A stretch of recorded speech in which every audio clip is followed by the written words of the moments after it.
நவ கிரகங்களை அறிவோம் ஜோதிட யூடியூப் சேனலுக்கு உங்களை அன்போடு வரவேற்கிறேன். இந்த பதிவில் பரபாவ ஆண்டின் ஆடி மாத ராசி பலன்கள் காணலாம். இந்த ஆடி மாதத்தில் அனைவருக்கும் நல்ல திருப்பங்கள் உண்டாகும். கடந்த வைகாசி மாதத்திலும் நடப்பு ஆணி மாதத்திலும் பார்த்தீங்கன்னா இரண்டு அமாவாசை.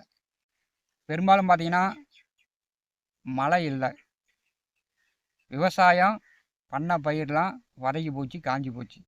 2 அமாவாசை ஒரு வருஷத்தில் ஒரு மாதத்தில் வந்துச்சுன்னா அந்த வருஷமே பஞ்சம், பசி, பட்டினி இப்படிலாம் ஏற்படும். இந்த வருஷம் சித்திரை மாதம் 1ஆம் தேதி செவ்வாய்க்கிழமை பிறந்திருக்குது.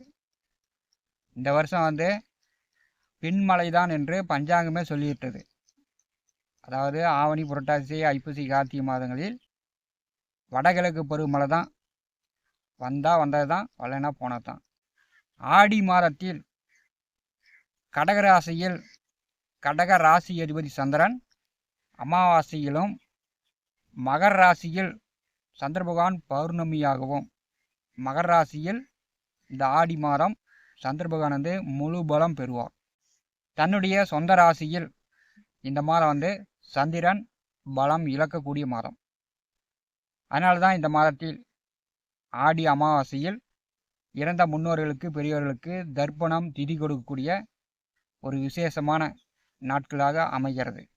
ரிஷபத்தில் செவ்வாய் அமர்ந்து சிம்மத்தில் இருக்கக்கூடிய சுக்கிர பகவானை பரிசுகிறார். கொம்புள்ள ஜீவராசிகள், வளர்ப்பு பிராணிகள், அதாவது கெடா வளர்த்துறது, மாடு, பசுமாடு, இந்த மாதிரி கொம்புள்ள ஜீவராசிகளிடம் கவனமாக இருக்கணும்.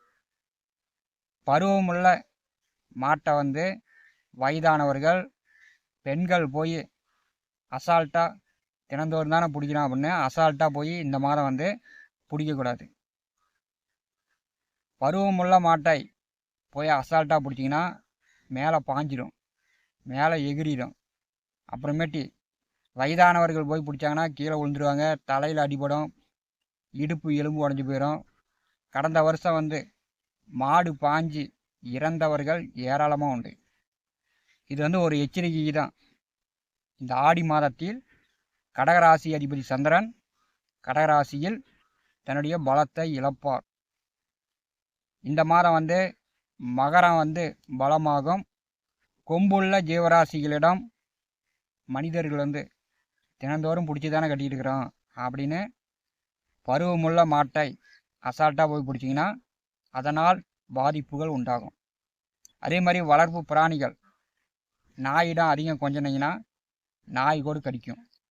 மகர ராசி பலம் பெறும்போது மிருக அவஸ்தைகளும் இந்த ஆடி மாதம் உண்டு. 9 நவகிரகங்கள் மூலம் வாக்கிய கணித பஞ்சாங்கப்படி பார்த்தீங்கன்னா ஒவ்வொரு ராசிக்கும் பரபவ ஆண்டின் ஆடி மாத பொது பலன் காணலாம். மேனம் ராசி அன்பர்களுக்கு பரபவ ஆண்டின் ஆடி மாத ராசி பலன் காணலாம். மீனராசி அன்பர்களுக்கு ஆடி மாதம் பார்த்தீங்கன்னா செவ்வாய் மிக பலமாக இருக்கிறார். சனி பகவான் வக்கரகதியில் செல்கிறார். இந்த மாதம் செவ்வாயும் சனியும் உங்களுக்கு பலமாக அதிகாரமாக இருக்கிறார்கள். 3வது வீட்டிலும் 4வது வீட்டிலும் செவ்வாய் பகவான் செல்லும் போது ஆடியில் உங்களுக்கு அதிகார பதவி, வீடு, வண்டி, வாகனம், சொத்துக்கள் சேரும்.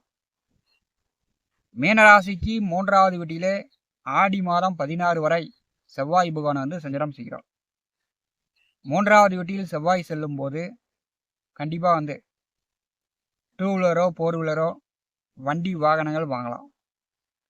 வீடு கட்டக்கூடியவர்கள் வீடு கட்டலாம். வீட்டு மனையோ விவசாய நிலமோ இந்த ஆடி மாதத்தில் துணி கடையில் மட்டும் ஆஃபர் போட மாட்டாங்க.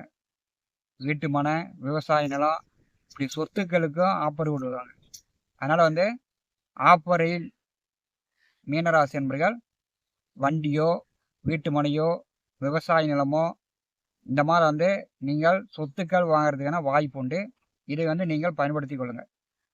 மூன்றாவது வீட்டிலே ஆடி மாதம் 16 வரை செவ்வாய் செல்லும்போது வேலை தேடி கொண்டிருப்பவர்களுக்கு வேலை கிடைக்கும். அதுவும் அதிகார பதவி கிடைக்கும். யூனிஃபார்ம் சர்வீஸ் வேலையில் இருப்பவர்களுக்கு காவல், இராணுவம், மருத்துவம், ஓட்டுநர்கள், யூனிஃபார்ம் சர்வீஸ் வேலையில் இருப்பவர்களுக்கு இந்த மாதம் சிறப்பு. உங்களை யாரும் அதிகாரப்படுத்த மாட்டாங்க. நீங்களே அதிகாரமாக செயல்படலாம். ஆடி மாதம் 16ஆம் தேதி 4வது வீட்டிற்கு செவ்வாய் செல்கிறார். சுகஸ்தானத்திலே செவ்வாய் செல்லும் போது மீண்டும் உங்களுக்கு பயணங்கள் தொடரும். கோவில் வழிபாடு சார்ந்து நீங்கள் பாத யாத்திரை, கிரிவலம் சென்று வரதுக்கான வாய்ப்புகள் மிகச்சிறப்பாக இருக்கிறது. 4வது வீட்டிலே செவ்வாய் பகவான் செல்லும்போது உடல் ஆரோக்கியத்தில் கவனம் எடுத்துக்கொள்ளணும். ஒரு சிலருக்கு பார்த்தீங்கன்னா பயண போக்குவரத்தில் கீழே விழுந்து கை காலில் காயம் ஏற்படுத்தி கொள்வாங்க. 4வது வீட்டிலே செவ்வாய் செல்லும்போது வீடு கட்டலாம், புதிதாக வண்டி வாகனங்கள் வாங்கலாம், ஆட்டு பண்ணை, மாட்டு பண்ணை, கோழி பண்ணை, விவசாயிகள் உங்களுடைய வருமானத்தை பெருக்கிக் கொள்ளலாம். 4வது வீட்டிலே செவ்வாய் செல்வது மீனராசி என்பதற்கு இந்த மாதம் மிகச்சிறப்பான வாய்ப்பு. ஆடி மாதம் 16ஆம் தேதி பிறகு சொந்த பந்த உறவுகளிடம் சற்று பகை விரோதம் எல்லாம் பார்த்துக்கணும். ஏன்னா செவ்வாய் 4ஆம் வீட்டுக்கு செல்லும்போது அம்மாவிடம் நீங்கள் கோவிச்சுக்கிற மாதிரியான சூழ்நிலை, அல்லது உங்களிடம் உங்கள் அம்மா கோவிச்சுக்கிற மாதிரியான சூழ்நிலை ஏற்படும். வீட்டை சுற்றி இருப்பவர்களிடம் கொஞ்சம் பேச்சுவார்த்தையில் கவனமாக இருக்கணும். ஆடி மாதம் 15 வரை மீனராசிக்கு 4வது வீட்டிலே புதன் அமர்ந்திருக்கிறார். சுகஸ்தானாதிபதி 4வது வீட்டிலே அமர்ந்திருக்கும் போது இறை பக்தியில் நாட்டம் அதிகரிக்கும். கோயிலுக்கு போய்ட்டுலாம், இங்கே போகலாம், அங்கே போகலாம் அப்படின்னு ஆன்மீக சுற்றுலாக்கள் சென்று வருவீங்க. 4வது வீட்டிலே புதன் செல்லும்போது படித்து கொண்டிருப்பவர்களுக்கு நல்ல கல்வியில் முன்னேற்றம் உண்டு. படித்து கொண்டிருப்பவர்கள் போட்டி பந்தயங்களில், தேர்வுகளில் வெற்றி பெறுவீங்க. அதே மாதிரி விளையாட்டு போட்டிகளில் கலந்து கொண்டு வெற்றி பெற்று பரிசு பதக்கங்களாக வாங்குவீங்க. ஆடி மாதம் 15ஆம் தேதி 5வது வீட்டிற்கு புதன் செல்கிறார். மீனராசிக்கு 5வது வீட்டிலே சூரியன், குரு, புதன் முக்கூட்டு கிரக இணைவு. ஆடி மாதம் 24 வரை உங்கள் ராசி அதிபதி குரு அஸ்தங்கமாக செல்லும். உங்கள் ராசி அதிபதி மறைந்திருக்கும் போது அது நீர் ராசி, நீர்நிலைகளுக்கு செல்லக்கூடியவர்கள் ஆழமான பகுதிக்கு செல்லாமல் பார்த்துக்கணும். உங்கள் ராசி அதிபதி அஸ்தங்கமாக இருக்கும்போது உங்களுடைய ஆற்றல்கள் மங்கி போகும். என்னதான் அறிவாளியாக இருந்தாலும், புத்திசாலியாக இருந்தாலும் டக்குன்னு ஒரு செகண்டில் புத்தியை பேதளித்து விடும். அதனால் எதுக்கும் முன்னெச்சரிக்கையாக இருக்கணும். 5வது வீட்டிலே சூரியன் செல்லும் போது பார்த்தீங்கன்னா நீர்நிலைகளில் கவனம். 5வது வீட்டிலே சூரியன் இருக்கும்போது உங்கள் குழந்தைகளுக்கு அரசு சலுகைகள் கிடைக்கும். அது படிப்பு சார்ந்து அரசு சலுகைகள் எதிர்பார்க்கக்கூடியவர்கள் எதிர்பார்க்கலாம். அரசு வேலை கிடைப்பதற்கான வாய்ப்புகள் உண்டு. 5வது வீட்டிலே சூரியன் செல்லும்போது உஷ்ணம் சம்மந்தப்பட்ட தலைவலி, காய்ச்சல், கண்ணெரிச்சல் இந்த மாதிரியான அமைப்பும் உங்களுக்கும் உங்கள் குழந்தைகளுக்கும் வருவதற்கு வாய்ப்பு உண்டு. ஆடி மாதம் 15 முதல் 5வது வீட்டிலே புதன் செல்லும் போது குழந்தைகளுடைய படிப்பு, எதிர்காலம் நன்றாக இருக்கும். 5வது வீட்டிலே புதன் செல்லும்போது உங்கள் பிள்ளைங்க உங்களிடம் கேள்வி கேட்பாங்க. அது படிப்பு சார்ந்து உங்களால் கூட தீர்த்து வைக்க முடியாத அளவுக்கு அவங்களுடைய கேள்விகள் புத்திசாலித்தனம் இருக்கும். ஆடி மாதம் 15 முதல் 5வது வீட்டிலே புதன் செல்லும் போது சின்ன குழந்தைகளாக இருந்தால் குழந்தைகளை பத்திரமா பார்த்துக்கணும். பெரிய பிள்ளைங்களாக இருந்தால் குழந்தைகளால் ஒரு சிலருக்கு அசிங்கம், அவமானங்கள் சேரும். அதையும் நீங்கள் பார்த்துக்கணும். மீன ராசியிலே சனி பகவான் வக்கரகதியில் செல்கிறார். சனி வக்கரமாவது மீனராசி என்பதற்கு 7.5 நாட்டு சனியில் ஜென்ம சனியின் பாதிப்பு குறையும். இப்போ மீண்டும் உங்களுக்கு பயணம் தொடரும். அது ஆன்மீக ரீதியாக கோவில் கட்டுமானம், கோவில் கும்பாபிஷேகம், கோவில் திருவிழா சார்ந்து பாத யாத்திரை, கிரிவலம் இப்படி ஆன்மீக பயணங்களை மீனராசி அன்பர்கள் இந்த ஆடி மாதம் தொடங்குவீங்க. இங்கே போய்ட்டுறேன், அங்கே போய்ட்டுறேன், இந்த கோயிலுக்கு போகிறேன், அந்த கோயிலுக்கு போகிறேன் அப்படின்னு அடிக்கடி கோவிலுக்கு சென்று வருவீர்கள். இறைவனுடைய அனுகிரகம், ஆசீர்வாதம், இறை பக்தி உங்களுக்கு மேலோங்கி இருக்கும். சனி பகவான் வக்கரகதியில் செல்வது மீனராசி என்பதற்கு உடல் ஆரோக்கியம் நன்றாக இருக்கும். உடல் அளவிலும் மனதளவிலும் பெரும்பாலும் பிரச்சனைகள் தீரும். ஒரு சந்தோஷத்தை அனுபவிப்பீங்க. மீனராசிக்கு 6வது வீட்டிலே ஆடி மாதம் 17 வரை கேது, சுக்கிரன் சஞ்சாரம் செய்கிறார்கள். ஆடி மாதம் 1ஆம் தேதி 6வது வீட்டிலே சந்திர பகவான் இந்த மாதத்தை தொடங்குகிறார். சூரியனும் சந்திரனும் பரிவர்த்தனை யோகம், அதாவது 5ஆம் அதிபதியும் 6ஆம் அதிபதியும் பரிவர்த்தனை யோகம். இப்போ வந்து உங்கள் குழந்தைகள் படித்து முடிச்சுட்டு வேலை தேடுறாங்க அப்படின்னா இந்த மாதம் வேலை கிடைக்கும். உங்கள் குழந்தைங்க வேலை விஷயமா பிரிந்து இருக்கக்கூடிய சூழ்நிலையும் இந்த மாதம் ஏற்படும். 5ஆம் அதிபதியும் 6ஆம் அதிபதியும் பரிவர்த்தனையில் இருக்கும்போது பார்த்தீங்கன்னா குழந்தைகள் சார்ந்த செலவுகளும் உண்டு.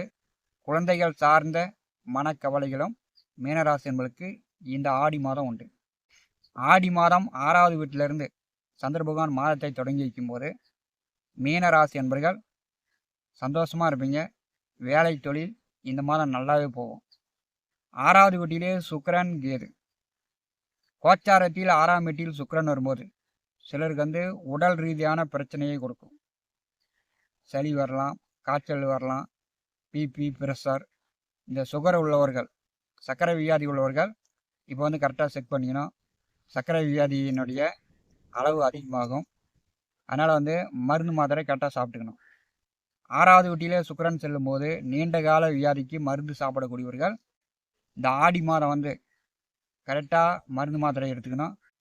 உணவு கட்டுப்பாட்டுடன் இருக்க வேண்டும். 6ஆம் வீட்டில் சுக்கிரன் செல்லும்போது எதிர்பாலினர்களிடம், பெண்களிடம் சிலருக்கு பிரச்சனைகள் வரலாம். அது வந்து வேலை செய்யக்கூடிய இடத்தில், உத்தியோகம் பார்க்கக்கூடிய இடத்தில் எதிர்பாலினர்களிடம் பிரச்சனைகள் வரும். ஆடி மாதம் 17ஆம் தேதி சுக்கிரன் 7வது வீட்டிற்கு வருகிறார். சனி பார்வையில் சுக்கிரன். சுக்கிரனுக்கு வந்து கன்னிராசி வந்து நேச வீடு. மீனராசி அன்பர்களுக்கு 7வது வீட்டிலே சுக்கிரன் வரும்போது உங்கள் பயண போக்குவரத்தில் நீங்கள் வந்து கவனமாக இருக்கணும். 7வது வீட்டில் சுக்கிரன் வரும்போது கூட்டாக தொழில் வேலை செய்து கொண்டிருப்பவர்கள், நண்பர்களுடன், கூட்டாளிகளுடன், உறவினர்களுடன் கூட்டாக தொழில் வேலை செய்து கொண்டிருப்பவர்களுக்கு நல்ல வருமானம். கூட்டு முயற்சியில் ஈடுபாடு உடையவர்களுக்கு நல்ல முன்னேற்றம் உண்டு. மற்றபடி 7வது வீட்டிலே சுக்கிரன் வரும்போது கணவன் மனைவிக்குள் ஒரு நல்ல அந்யோன்யம் உண்டு. உங்கள் வாழ்க்கை துணையுடைய சந்தோஷத்தை நீங்கள் வந்து பூர்த்தி செய்தாக வேண்டும். அவங்க கேட்குறத வாங்கி கொடுக்கணும். இல்லைன்னா வந்து கணவன் மனைவிக்குள் பிரச்சனை வரும், சண்டை சச்சரவு வரும். இதையும் மீனராசி என்பர்கள் புரிந்து கொள்ளுங்கள். இந்த ஆடி மாதம் உங்களுக்கு ஆஃபர் உண்டு. வீடு கட்டலாம், வண்டி வாங்கலாம், சொத்து சேரும். இதை வந்து பயன்படுத்திங்க. செவ்வாய் வந்து மிக பலமாக இருக்கிறார். மீனராசி என்பர்கள் இந்த ஆடி மாதத்தை பயன்படுத்தி கொள்ளுங்கள். நவ கிரகங்களே அறிவோம் இந்த ஜோதிட யூடியூப் சேனலில் தினந்தோறும் ஜோதிட பலன்கள் பதிவிடப்படும். நம்முடைய சேனலை பார்த்து கொண்டிருக்கக்கூடிய நண்பர்கள் சப்ஸ்கிரைப் செய்து கூடவே இருக்கின்ற ஆல் பட்டன் அழுத்திங்க. நன்றி.